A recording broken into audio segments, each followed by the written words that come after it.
આવે એને યમુનાજી મુક્તિ આપે, જે લૌકિક કામના માટે આવે યમુનાજી એની લૌકિક કામનાઓ સિદ્ધ કરી દે, જે ભક્તિ માટે આવે યમુનાજી એને ભક્તિનું દાન કરે છે. જાકે મન જૈસી ઈચ્છા હતી, તમે જેવી ભાવના લઈને જશો યમુનાજી એવું દાન કરશે. તમે અહીંયા બેઠા છો, જેવી ભાવના કરશો યમુનાજી આગળ, એ બધી ઈચ્છા શ્રી યમુનાજી પૂરી નિશ્ચિત કરશે. આ પ્રમાણ આપે છે મહાપ્રભુજી ગુસાઈજી. શ્રી યમુનાજી જીવોની સઘળી ઈચ્છા પૂરી કરે છે. અહીંયા બેઠા બેઠા ભાવના કરી જોજો, 100 સ્વરૂપે યમુનાજી બિરાજે છે. અહીંયા 108 લોટીજી છે. આ વિશ્રામ ઘાટ જ છે. જે ભાવના કરશો યમુનાજી પૂરી કરશે. ઉત્તમ ભાવના સાથે ઉત્તમનું શરણું લેવું. યમુનાજી સર્વોત્તમ છે. હીન ભાવના લઈને ન જશો. લૌકિક તો ભાગ્યમાં લખ્યું હશે ને તો મળી જશે. અહીંયા આવીને અલૌકિક કામના કરજો, ઉત્તમ કામના કરજો. કારણ ભક્તિ કોઈ આપી શકતું નથી, ભાવ કોઈ આપી શકતું નથી, અને એના દાત્રી શ્રી યમુનાજી છે. જેમ કોઈ રાજા બધું લૂંટાવવા માટે પ્રજાની આગળ પોતાનું ધન એકત્રિત કરીને ભેગા થાય ને આખા પ્રજાજનો જે પણ માંગે આપવા તૈયાર થાય, એમ યમુનાજી પણ આજે અહીંયા આપણા સૌ પર કૃપા કરવા માટે પોતાનું સમગ્ર નિધિ લઈ અહીંયા ઉપસ્થિત છે. અને અહીંયા તમે જે કોઈ આકાંક્ષા કરશો શ્રી યમુનાજી તમને નિશ્ચિત દાન કરશે.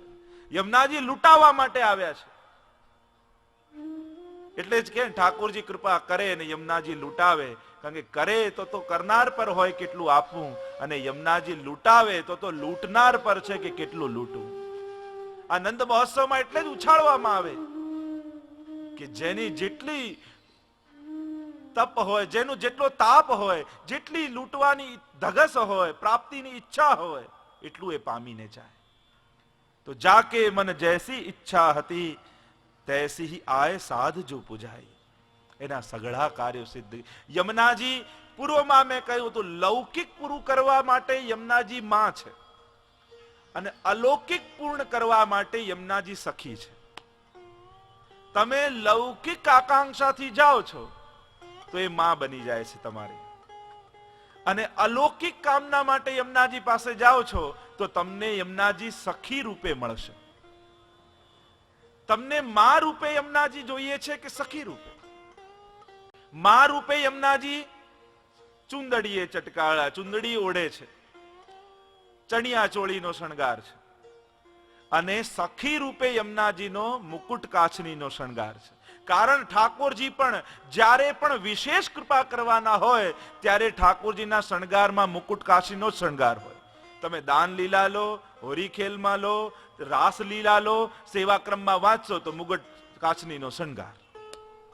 એટલે જ્યારે પણ રસદાનની પ્રક્રિયા આવે ત્યારે મુકુટ કાચનીનો શણગાર આવી જાય. આપણા સેવાક્રમમાં પણ એ જ ક્રમ.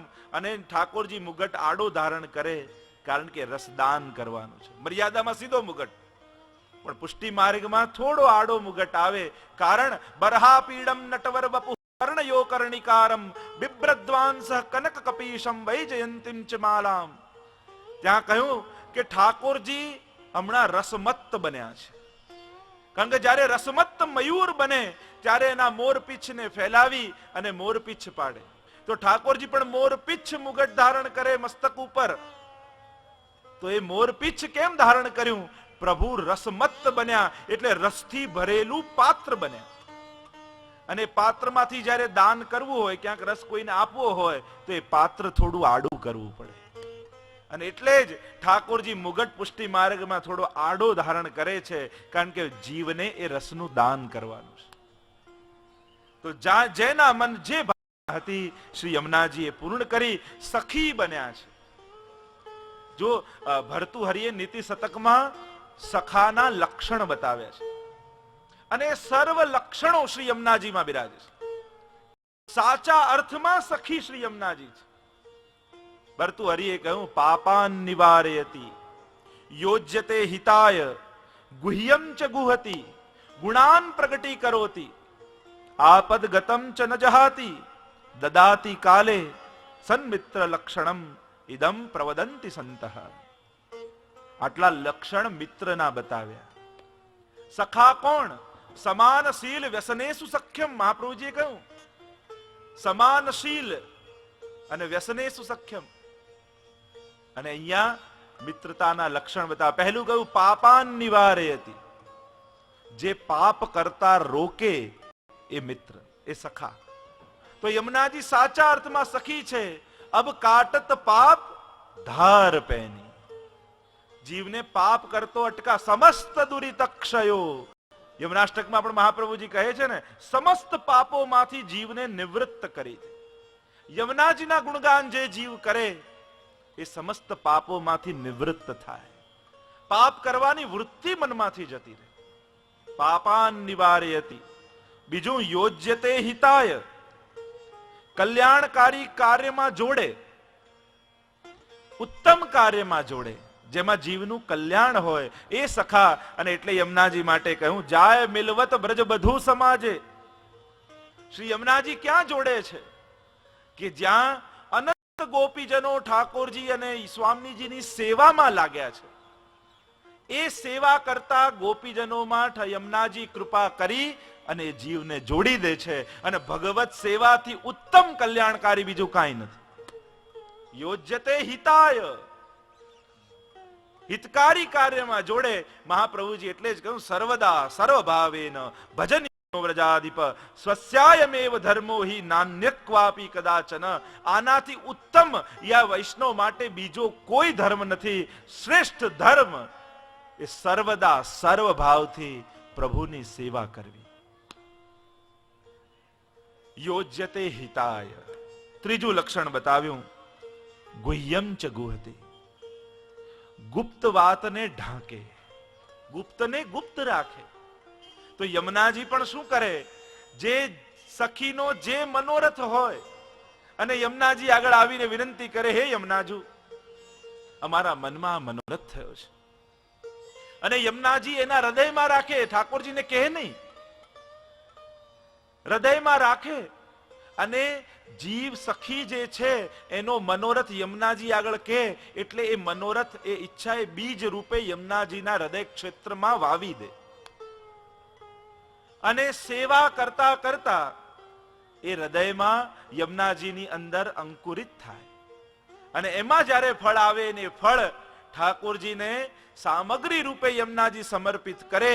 એટલે જે ગૂઢ મનોરથ સખીની અંદર હતો એ મનોરથ પૂર્ણ થયાનો આનંદ એ સખીના હૃદયમાં પ્રગટ થાય. એ સુખનો અનુભવ એ સખીના હૃદયમાં પ્રગટ થાય. તો ગુહ્યમ ચ ગુહતે. ગુપ્ત વાતને ઢાંકે, જીવના મનોરથને ગુપ્ત રાખે. ચોથું લક્ષણ કયું? ગુણાન પ્રગટી કરોતી. ગુણને પ્રગટ કરે સખા. તો યમુનાજી મુકુંદ રતિવર્ધિની છે. ઉત્તમ ગુણ કયો ભક્તની અંદર? ઉત્તમ લક્ષણ કયું કે જેનાથી પ્રભુ પ્રસન્ન થાય? બાકી બધાય ગુણો તો પુણ્ય ઉત્પન્ન કરનારા છે. કેવલ એક જ ગુણ કૃપા પ્રાપ્ત કરાવનારું છે. અને એ ઉત્તમ ગુણ છે ભક્તના હૃદયમાં રહેલી ભક્તિ. અને ભક્તિ શ્રી યમુનાજી આપે, મુકુંદ ભગવાનમાં પ્રેમ ઉત્પન્ન કરે અને એનાથી આકર્ષિત થઈ સ્વયં ઠાકોરજી જીવ પર કૃપા કરે. એટલે ઉત્તમ સખી શ્રી યમુનાજી છે. ગુણાન પ્રગટી કરોતી. આપદ ગતમ ચ ન જહાતી. પાંચ